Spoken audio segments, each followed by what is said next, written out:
Hey guys, today I'm going to tell you how to search by image in Samsung Galaxy A17.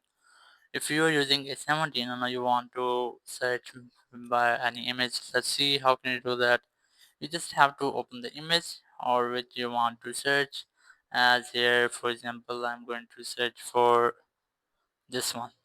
Just open the image first, and then you just have to keep a long press on your this home icon, and just keep a long press on this, and you will get this type pop-up. You must have to circle your image or the area for which you want to search. As for example, I'm going to search for this character. Just circle this one. Once you have that, you will get Google search result for your circle. As here now I'm going to search for the whole image. So let's do that again. And here you must have to circle the whole image just like that. It will automatically detect the whole image and you will get different results.